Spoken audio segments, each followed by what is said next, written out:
C'est un conte qui se passe en Mongolie. Il y a deux amis qui vivent côte à côte.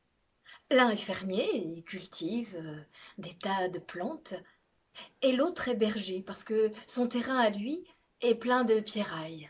Mais ils sont heureux, ils s'aiment beaucoup, et voilà qu'un jour, une maladie emporte tous les moutons du berger. Il n'y reste plus que son pauvre terrain sur lequel il ne peut rien faire pousser. Alors il décide de partir. Il va dire au revoir à son ami, le fermier, mais celui-ci ne veut pas le laisser partir. Tu es mon ami. Écoute, je te donne une partie de mon champ, tu deviendras cultivateur et tu resteras avec moi. Le berger est plutôt heureux de la proposition, il accepte. Et voilà qu'en allant creuser le champ pour le préparer, il creuse assez profondément et découvre un coffre rempli de pièces d'or. Tout heureux, il va voir son ami le fermier. Regarde, j'ai trouvé ce coffre. Cet or t'appartient. Ah bah non. Ah non, dit le fermier. Non, c'est le terrain que je t'ai donné. Cet or est pour toi. Non, dit le berger. C'était ton terrain, c'est ton or. Non, dit le fermier. Et croyez-le ou le croyez pas, ils se disputent pour se donner chacun l'argent. Alors ils finissent par aller voir le chef du village. Le chef du village est justement là. C'est un philosophe, un sage, avec quelques jeunes étudiants. Les deux amis lui expliquent la situation, expliquant chacun que l'autre veut donner l'or à l'autre. Alors, le chef du village s'adresse à ses étudiants. Alors, avez-vous une idée? Quelle est la solution à cette question? Le premier dit, moi je sais, je pense que plus que personne ne veut cet argent, le mieux c'est de recreuser un trou et puis de mettre l'argent dans la terre. Imbécile, dit le chef du village. À notre avis?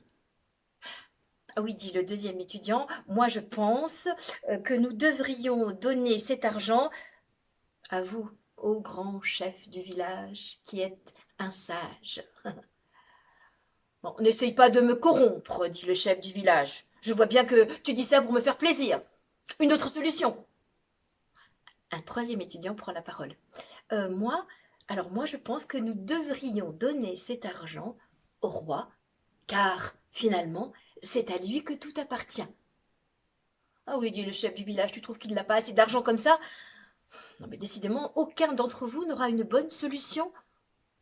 C'est alors qu'un quatrième étudiant prend la parole.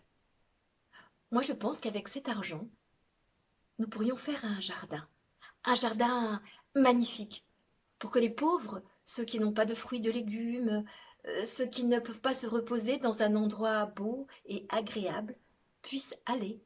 Je pense qu'avec cet argent, nous devrions acheter des graines de fleurs et d'arbres et construire le plus beau des jardins.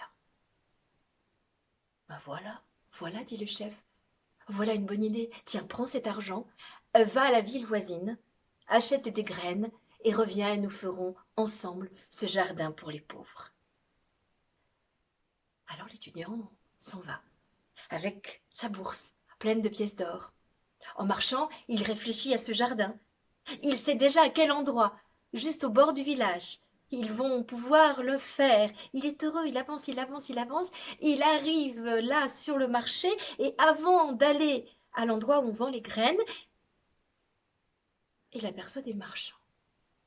Des marchands qui ont sur leurs chevaux des tas et des tas et des tas d'oiseaux attachés par les pattes. Des oiseaux misérables, des oiseaux épuisés, des oiseaux presque morts. Et l'étudiant aime les animaux. Qu'est-ce que vous faites avec tous ces oiseaux demande-t-il au marchand. C'est pour le roi. Nous lui avons pris plein d'oiseaux, il pourra les mettre dans sa volière. Le roi adore les oiseaux. Ah oui, mais dit l'étudiant, alors ils ne seront plus en liberté. Tenez, je vous les achète tous. Et il sort sa bourse pleine de pièces d'or. Oh, les marchands sentent la bonne affaire. Même le roi n'aurait pas acheté ces oiseaux aussi chers. Alors ils prennent l'argent, ils donnent les oiseaux à l'étudiant, et l'étudiant les récupère tous, il les met sous un arbre, et toute la journée. Il s'occupe d'eux, il leur donne à boire, à manger, et peu à peu, les uns après les autres, tous les oiseaux finissent par repartir et prendre leur envol. Et l'étudiant est heureux. Il a sauvé tous ces oiseaux. Il se sent bien embêté. Parce qu'il réalise brusquement qu'il n'a plus d'argent pour acheter des graines. Fini l'idée du jardin. Fini l'idée des plantes, des fleurs, des fruits. Pour les pauvres, il n'a plus rien. Et qu'est-ce qu'on va dire de lui dans son village? Alors l'étudiant décide de repartir et de rentrer chez lui pour expliquer toute l'histoire, et tout en marchant, il est désolé. Il arrive presque au village, il s'installe là, sur une pierre en face de ce champ qui devait devenir ce jardin extraordinaire, et il se met un peu à pleurer, à se lamenter. Pourquoi j'ai sauvé tous ces oiseaux? Pourquoi je ne suis pas allée acheter toutes ces graines? Là, on aurait un jardin magnifique, extraordinaire. On aurait un jardin pour les pauvres. On aurait un jardin. Eh bien, croyez-le pas, les oiseaux qui sont là l'entendent. Et les voilà, tous partis. Elles préviennent tous les oiseaux de la région, peut-être même tous les oiseaux du monde. Et chacun d'entre eux sent qu'il a une tâche à faire. Et croyez-le pas, au bout de quelques minutes à peine, nous avons des tas de petits oiseaux qui se précipitent là dans le champ. Et voilà qu'ils se mettent à enlever toutes les pierres, et puis d'autres un peu plus gros, qui se mettent à creuser de leur bec plein de trous. Et bientôt, des oiseaux du monde entier arrivent avec dans leur bec les graines les plus extraordinaires qu'ils sont allés chercher aux quatre coins du monde. Et ils les plantent un peu partout, et puis voilà que d'autres oiseaux apportent des gouttes d'eau, et puis que tous les oiseaux se mettent à battre des ailes, à battre des ailes, à battre des ailes, comme le vent qui fait pousser les plantes, tant et si bien que, vous me croirez ou pas, mais au bout d'une journée, il y a les plantes, les arbres et les fleurs les plus extraordinaires dans ce jardin enfin réalisé.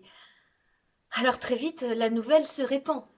Et tout le monde se précipite pour venir voir le jardin. Les riches, les premiers d'ailleurs, parce qu'ils ont des chevaux et des charrettes. Eh bien, croyez-le pas, au moment où les riches arrivent avec leurs charrettes ou leurs gros chevaux, on entend des bruits de clic-clac, clic-clac, clic-clac, et une immense clôture se met autour du jardin et ferme le jardin. Les riches ne peuvent pas rentrer. Les riches s'en vont en grommelant, et bien sûr, les pauvres arrivent à pied péniblement. On leur a dit que ce jardin était pour eux. Croyez-le pas, la porte du jardin s'ouvre. Et les pauvres passent une journée extraordinaire dans ce jardin, à manger des fruits, à manger des légumes, à regarder les fleurs, à les sentir, à écouter le chant des oiseaux et à se reposer dans l'herbe douce. Et le soir venu, le cœur rempli, ils rentrent chez eux, enfin, ceux qui peuvent rentrer chez eux. Eh bien, croyez-le pas, à ce moment-là, les portes du jardin se ferment doucement pour les protéger. Et puis certains fruits, certaines fleurs se mettent à luire tout doucement, tout légèrement, juste assez pour que l'on puisse dormir en sécurité avec cette petite lumière qui réchauffe le cœur et l'âme. Croyez-le pas. C'est comme ça que ça s'est passé. Ce rêve un jour d'un étudiant qui voulait faire un jardin pour les pauvres, ce rêve-là a été réalisé quelque part en Mongolie.